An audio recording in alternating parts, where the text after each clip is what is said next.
现在说起菲律宾，就是个靠出口女佣来赚钱的穷国。明明是国家首都，却有着世界第一大贫民窟，超400万人终日靠着吃垃圾为生。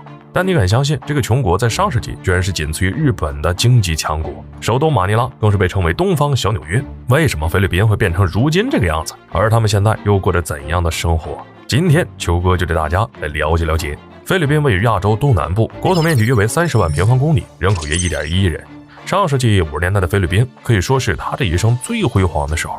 放眼整个亚洲，它是仅次于日本的第2富国，其首都马尼拉其繁华程度不比日本东京差，还得了个东亚小纽约的称号。你很难把如今这个人均 GDP 不到3500美元，经济水平在亚洲倒数的小穷国和第2富国对得上号。而菲律宾之所以能达到这个程度，全靠和美国达成关系。先不说在2战前，菲律宾就是美国的殖民地，在美国的帮助下，菲律宾不仅建立起一个完整的国家，还发展出了自己的工农业，其中最有名的当属于制糖业。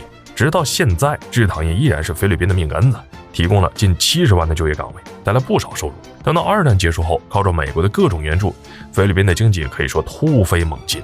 具体有多猛？在上世纪50、60年代，韩国的人均 GDP 连100美元都不到，而菲律宾呢，人均 GDP 达1000美元，以至于有机构预测菲律宾可能会成为下一个发达国家。然而事与愿违，过去菲律宾确实很牛，亚洲第2富国，经济实力仅次于日本，然而却变成了现在这个穷样子，深陷贫困的泥潭。这是为啥？原因有很多。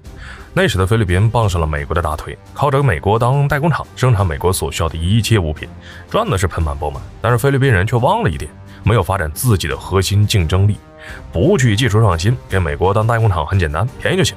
但他也不可能一直都很便宜，失去了美国的援助，菲律宾的经济自然很快就走成了下坡路。除此之外，菲律宾说是学习了美国，想往民主国家靠，但还是真正成了拉美国家的样子。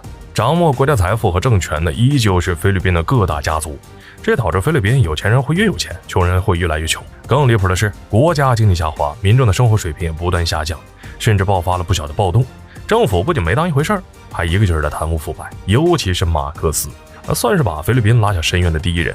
这个人不仅贪婪成性，名下财产多达45亿美元，其中还不包括5000多亩的土地和200多家的公司。为了赚够养老钱，他还以国家的名义去贷款，得的钱呢，全部到了自己的口袋里。此外，他还贪恋权力，为了能连任总统，把自己的竞争对手全给嘎了，还修改宪法，在各大重要岗位上安排自己的亲人亲信等。哪怕马克思下台了，他的后继者也是深深地继承了他的传统。如今的菲律宾，别说第2富国，没成倒数第1就不错。很难相信，作为一国的首都，还是世界一流城市，居然还存在着世界最大的贫民窟。菲律宾的人均 GDP 才3500美元不到，然而其国内的贫富差距极大。一句话来讲，就是旱的旱死，老的老死。富人区不仅街道整洁，而且高楼大厦林立，各种基础设施更是一应俱全。然而离富人区不远处就是脏乱差的贫民窟，在那里很多人连遮风挡雨的房子都没有，条件好点的就是用木板或者铁皮搭个临时住所，一大家子就住在里面。条件不好的，要么就露宿荒野，要么就找个石洞，甚至有人会直接住在墓地。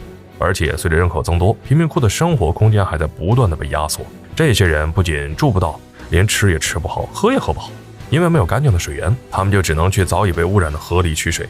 没有食物，这些人就只能去垃圾堆里捡垃圾吃，把富人吃剩的残羹剩饭捡回来。脏不脏，恶不恶心，重要吗？当然不重要啊。他们也知道自己吃的是什么，也知道不卫生，甚至吃多了还可能生病，但对他们来说，能活下去比什么都重要。既然如此，那就不要对食物挑三拣四的。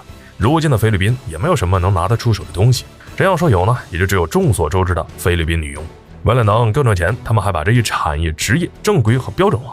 但过去的第2富国，如今却要靠出口女佣来赚钱，不得不说，这就是一种悲哀。